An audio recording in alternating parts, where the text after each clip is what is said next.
కాంగ్రెస్ చాలా చండాలమైన కాంగ్రెస్. అన్న గెలిచి ఏం చేయలే, మాకు ఇల్లు లేదు, జాగా లేదు, ఏం లేదు. మాకు గెలిచి ఏం సుఖం, ఏం లేకుండా చేస్తున్నాడు అన్న. నువ్వు ఈరోజు నేను ఇల్లు ఇస్తా, నేను పథకం ఇస్తా అని అన్నీ అన్నావు. నువ్వు ఎందుకు ఇవ్వలే? నీకు చేత కానిది నువ్వు కాంగ్రెస్ పార్టీని ఎందుకు తీసుకున్నావు? అంత ధైర్యం నీకు ఎవరిచ్చారు? నీకు అది లేనిది నేను చేస్తా అని అందరి దగ్గర మాట తీసుకొని గెలిచినావు. ఇప్పుడు ఏం చేసినావు నువ్వు? ఎవరికి అందరికి అన్యాయమే చేసినావు, ఎవరికి న్యాయం చేయలే.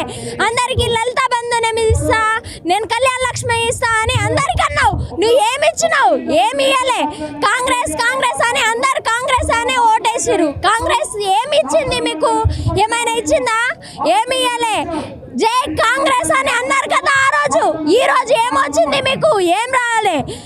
అందుబట్టి మేము అనేది ఏంటంటే కేసీఆర్ అన్నకి గెలిపియాలి. వచ్చే సంవత్సరం అయినా కేసీఆర్ అన్నకే గెలిపియాలి. ఓటు కేసీఆర్ అన్నకే వేయాలి. ఏదైనా ఉంటే మేము కాంగ్రెస్ వాళ్ళది తరపున ఉంటున్నాం, మేము చేస్తున్నాం అని అందరు అన్నారు కదా. ఈ రోజు అందరు ఎడిపోయారు, ఎటు పోలేదు కదా, అందరు ఇక్కడనే ఉన్నారు. అందరు ఏమంటున్నారంటే మా అన్న ఇస్తాడు, భూమి ఇస్తాడు, జాగిస్తాడు, బంధువులన్నీ కలుపుతాడని అన్నాడు కదా. ఎడిపోయిండు. ఈ కాంగ్రెస్ లో ఎవరున్నారో వాళ్ళు కంపల్సరీ ఇక్కడికి రావాలి, దిగాలి ఇక్కడ. మీరు ఆ రోజు సంవత్సరానికి మీరు చేస్తా అని వాగ్దానం చేశారు కదా. ఈ రోజు ఎక్కడికి పోయిండు? ఈ రోజు ఎక్కడికి వెళ్ళి ఎక్కడికి న్యాయం చేస్తున్నాడు ఈ అన్న?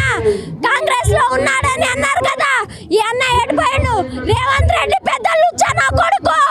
రేవంత్ రెడ్డి పెద్ద లుచ్చా. మేము ఆయనకి నమ్మి ఓటేసినాం. మాకేం న్యాయం చేయలే. న్యాయం చేస్తాడా? సరే, మేము ఎక్కడికి వెళ్ళాలో అక్కడికి వెళ్తాం.